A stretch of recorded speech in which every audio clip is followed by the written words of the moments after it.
Hello बच्चों, तो कैसे हो आप सब। आज मैं आपको कराने वाली हूँ फोर्स कांस्टेंट, जो कि ग्रुप थ्योरी एंड स्पेक्ट्रोस्कोपी का टॉपिक है। आपको पता है मैं आपको एमएससी के हर एक टॉपिक की क्लास शेयर करती हूँ, चाहे आपका फर्स्ट सेम से लेके फोर्थ सेम तक वो हो, अनसोल्ड पेपर की बात हो, लास्ट ईयर के पेपर की बात हो, हैंड रिटन नोट्स की बात हो, या मार्केट की बुक आपको उससे आधे प्राइस में ऑनलाइन प्रोवाइड कराने की बात हो, वो हर एक डिटेल आपको इस चैनल पे मिलती है। तो आपका कोई भी डाउट है तो एक कमेंट करके पूछ लीजिएगा, या आपको मे बी कमेंट्स में आपको टाइम नहीं देना तो आप डायरेक्टली मुझे इंस्टाग्राम या व्हाट्सएप पे कांटेक्ट कर सकते हो। उसकी लिंक वीडियो के डिस्क्रिप्शन में मैंने मेंशन कर दी है, तो डायरेक्टली वहाँ पे आप कांटेक्ट कर लीजिएगा, ठीक है।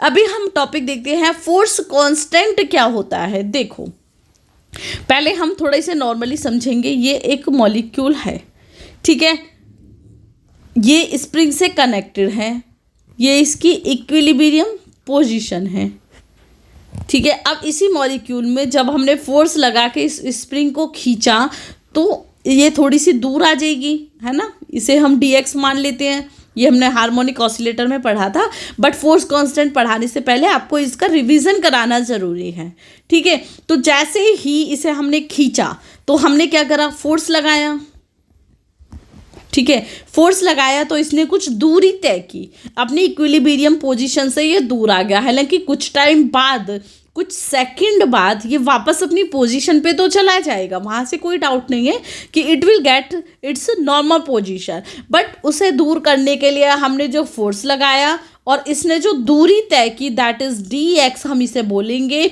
तो उसके लिए जो हम इन दोनों को जब इक्वल कर देंगे, दैट इज़ फोर्स कांस्टेंट। अब उस थ्योरी को पढ़ोगे इसे तो आपको ये समझ आएगा कि क्या होता है, ठीक है। वो सिर्फ मैंने एक क्विक रिवीजन के लिए बताया। अब देखो फोर्स कांस्टेंट को हम कैसे डिस्क्राइब करेंगे, ठीक है।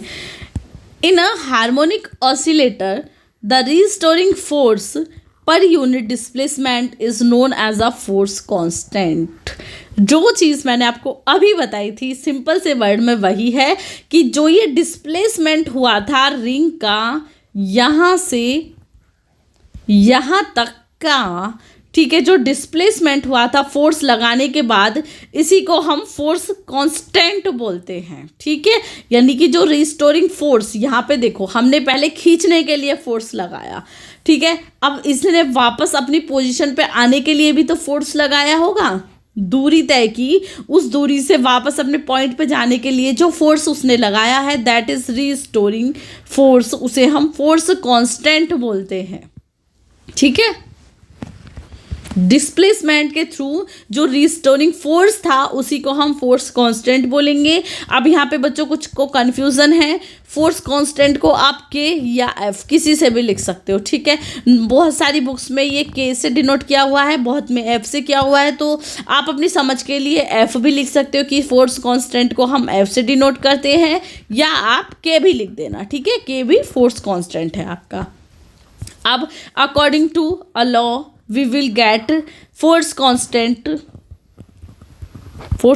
is equal to 4 pi square omega square m1 m2 या प्लस अपॉन में m1 प्लस m2। देखो m1 एंड m2 क्या है, mass of oscillation, sorry oscillator, omega vibrational frequency हो गई है, ठीक है।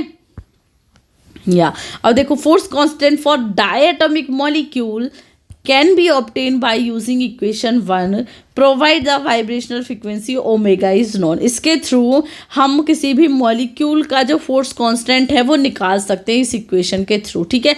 देखो एक बार फिर से समझो, मैं सिंपल लैंग्वेज में फिर से समझाती हूँ। ये है मॉलिक्यूल, स्प्रिंग से कनेक्ट था, यहाँ पे हमने फोर्स लगा के इसे स्प्रिंग को खींचा तो ये यहाँ पे आ गया, ये होगी dx दूरी। अब यहाँ से यहाँ वापस पहुँचने के लिए जो फोर्स लगाया था, दैट इज़ फोर्स कांस्टेंट, ठीक है। और फोर्स कांस्टेंट का फॉर्मूला आपके सामने ही है, 4 pi square omega square m1 m2 upon m1 plus m2। m1 m2 क्या है, उसके मास है ऑसिलेटर के, ओमेगा वाइब्रेशनल फ्रिक्वेंसी है, पाई की वैल्यूज़ आपको पता ही होती है, तो आपको सीधे सीधे फोर्स कांस्टेंट की वैल्यू इससे मिल जाएगी, ठीक है।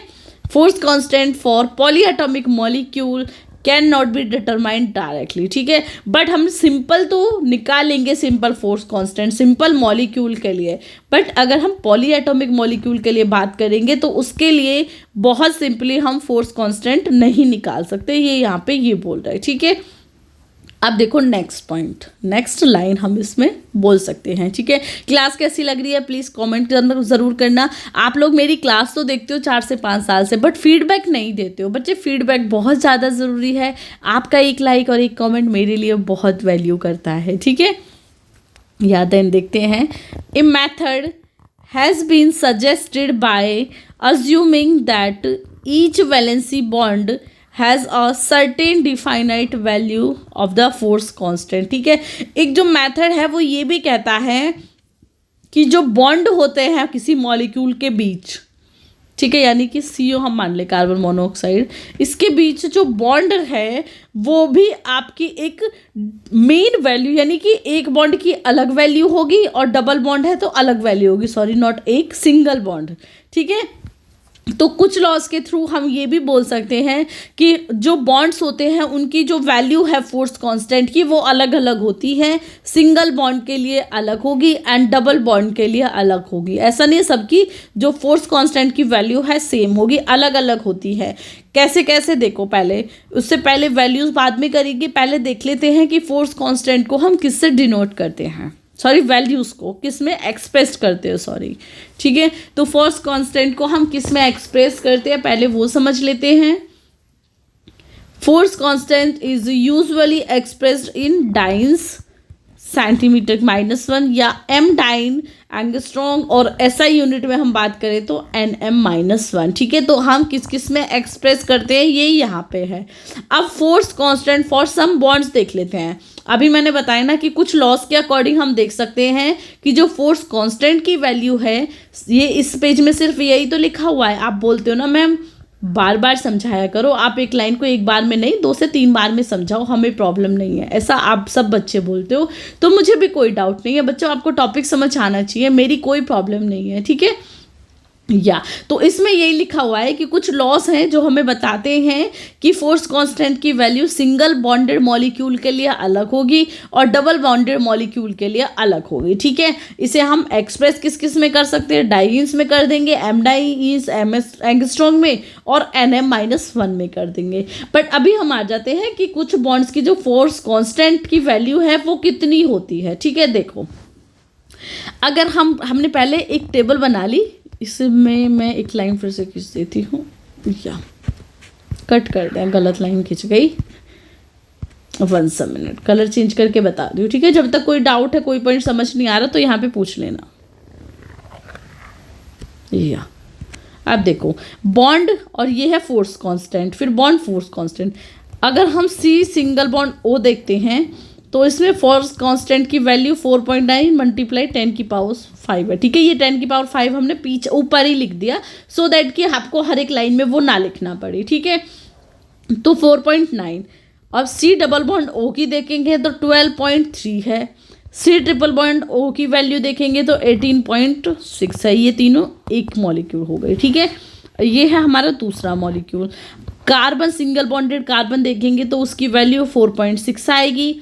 कार्बन डबल बॉन्ड कार्बन देखेंगे तो उसकी वैल्यू 9.5 आएगी, और अगर कार्बन ट्रिपल बॉन्ड कार्बन देखेंगे तो 15.8 आएगी, ठीक है। अब यहाँ पे सेम हर कार्बन की नाइट्रोजन के साथ बॉन्डिंग देखेंगे तो उसमें 4.8 इसका फोर्स कांस्टेंट आएगा, और अगर हम कार्बन की डबल बॉन्ड नाइट्रोजन के साथ बॉन्डिंग देखेंगे तो 12.1 आएगा, और कार्बन ट्रिपल बॉन्ड N के साथ देखेंगे तो 17.5 आएगा, ठीक है। तो ये वैल्यूज़ हो गई हैं आपकी स्पेशली, ठीक है। तो ये फोर्स कांस्टेंट की वैल्यू है। अब देखो इन तीनों जो हमने मॉलिक्यूल्स लिए हैं, जो तीनों बॉन्डिंग ली है, इसमें आपको एक चीज़ तो पता चल गई कि सिंगल बॉन्ड की वैल्यू क्या होती है, कम होती है। सिंगल बॉन्डेड मॉलिक्यूल्स की वैल्यू क्या है, value is less than triple bonding, ठीक है। ट्रिपल बॉन्डिंग की बात करेंगे ना हम, क्योंकि डबल बॉन्ड की तो मीडियम में है। सबसे कम किसकी, सिंगल बॉन्ड की। देखो इसे हम ऐसे भी तो लिख सकते हैं, single bond then double bond then triple bond, ठीक है, तो क्या है वैल्यू, क्या इंक्रीज होती जा रही है फोर्स कांस्टेंट की। सिंगल बॉन्ड है तो कम है, डबल बॉन्ड है तो उससे ज़्यादा है, ट्रिपल बॉन्ड है तो सबसे ज़्यादा है। और ये हर एक केस में है, चाहे सी सिंगल बॉन्ड ओ देख लो, सी सिंगल बॉन्ड सी देख लो, या सी सिंगल बॉन्ड एन देख लो, तो सभी के लिए वैल्यू क्या हो रही है, ज़्यादा हो रही है। चाहे वो किसी के साथ भी आपकी कार्बन बॉन्डेड है, कार्बन अगर नाइट्रोजन के साथ बॉन्डेड है सिंगल बॉन्ड में तो कम है, और नाइट्रोजन के साथ ट्रिपल बॉन्ड में है तो सबसे ज़्यादा है।